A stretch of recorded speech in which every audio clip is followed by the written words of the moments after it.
آج ہمارے پاس کھانے پینے کی ساری چیزیں میسر ہے. سحری میں دیکھ لو اتنا بڑا ہمارا دسترخوان ہوتا ہے، اتنا کھاتے ہیں ہم کہ فجر کی نماز پیٹ بھرے ہمیں پڑھنا مشکل ہو جاتی ہے.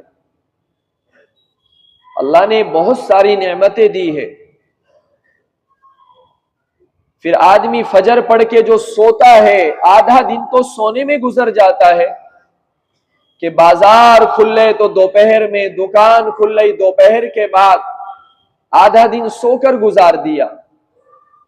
پھر افطار کا وقت آیا، ہمارا دسترخوان بھرا ہوا ہے، بے موسم پھل ہمارے دسترخوانوں پر موجود ہے.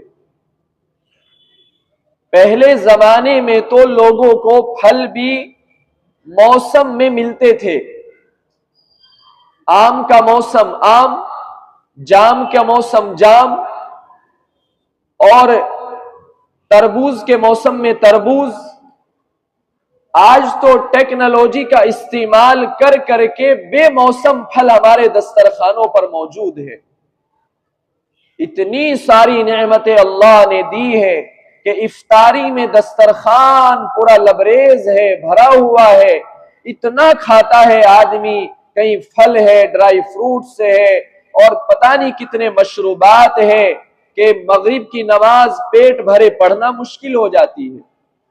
پھر پوری رات کھانے کی ہے، خوب کھاؤ.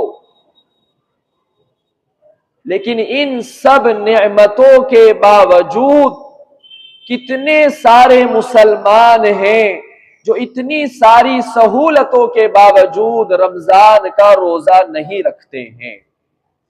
اللہ کے حکم کو سرے عام کھلم کھلا علل اعلان اللہ کے حکم کو للکارتے ہیں. تو یہ روزہ بھی اللہ کا حکم ہے، قرآن کا حکم ہے. اگر تم اسے للکارو گے، اگر تم اسے ہلکا سمجھو گے تو اللہ تمہارے اوپر اپنا عذاب نازل کر دیں گے. حدیثوں میں آتا ہے جو لوگ روزہ چھوڑتے ہیں، جو روزہ خور ہے، مجرم ہے، اللہ کے نافرمان ہے، دیوس ہے، وہ جتنا برا انہیں کہا جائے، جو روزہ چھوڑتے ہیں بغیر کسی مجبوری کے.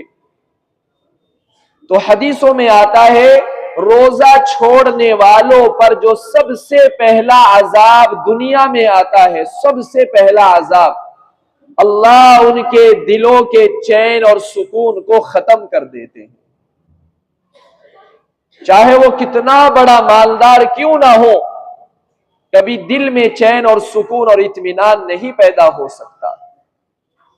اور دوسرا عذاب، اللہ روزی کی برکت ختم کر دیتے ہیں کہ جی ہم اتنا کماتے ہیں برکت نہیں ہوتی.